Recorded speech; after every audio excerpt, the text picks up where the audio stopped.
5 तथ्य बिल्कुल साफ हैं। नंबर 1, जमीन कांग्रेस की सरकार ने नहीं, नाथाराम और हरिराम को बीजेपी की सरकार ने अलॉट की थी। मोदी जी बताइए आपने क्यों की थी?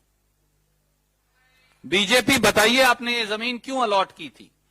आप ही कह रहे हैं कि वो दोनों आदमी फर्जी थे, तो बीजेपी के कौन से नेता उस फर्जीवाड़े में शामिल थे और मोदी जी और नड्डा जी उस फर्जीवाड़े में उन पर फर्जीवाड़े का मुकदमा दर्ज करके कब कार्रवाई करेंगे? कांग्रेस की सरकार ने तो की नहीं।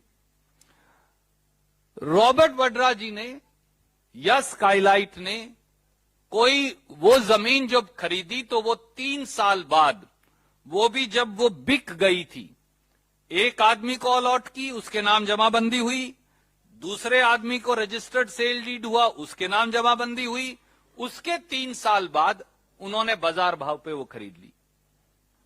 अब वो जमीन भी कैंसिल हो गई, जमीन भी चली गई, जमीन का कब्जा भी सरकार के पास हो गया, तो नुकसान किसका हुआ?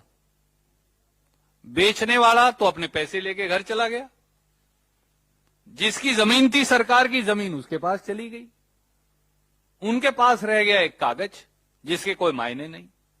तो इसलिए विक्टिम यहां स्काईलाइट हॉस्पिटैलिटी और रॉबर्ट वड्रा हैं और कसूरवार भाजपा ही हैं जिन्होंने फर्जीवाड़ा किया है। नंबर 3, अगर कुछ था तो भैया 2008 के बाद तो आप ही की सरकार थी, 2008 तक तो आपकी सरकार थी और 13 के बाद फिर आपकी सरकार थी 5 साल। कांग्रेस की तो 8 से 13 के बीच में ही थी, 14 के बाद फिर आपकी सरकार थी। एफआईआर भी आपकी सरकार में दर्ज हुई, चार्जशीट भी आपकी सरकार में दर्ज हुई, सप्लीमेंट्री चालान भी आपकी सरकार में दर्ज हुआ। तो फिर रॉबर्ट वड्रा जी का या स्काईलाइट हॉस्पिटैलिटी का कोई नाम तो है नहीं,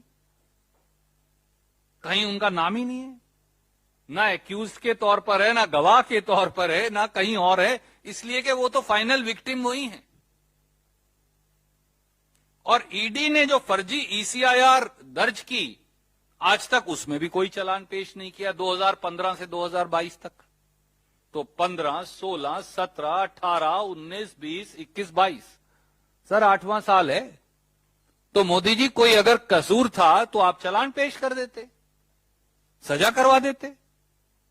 8 साल से आप एक लिख लिया पर्चा, उस पे जब चाहे इलेक्शन नजदीक आता है या कभी 2-3 टेलीविजनों पर चलाना हो तो आप भेज देते हैं कागज, बस बुलाकर चाय पिलाकर वापस भेज देते हैं।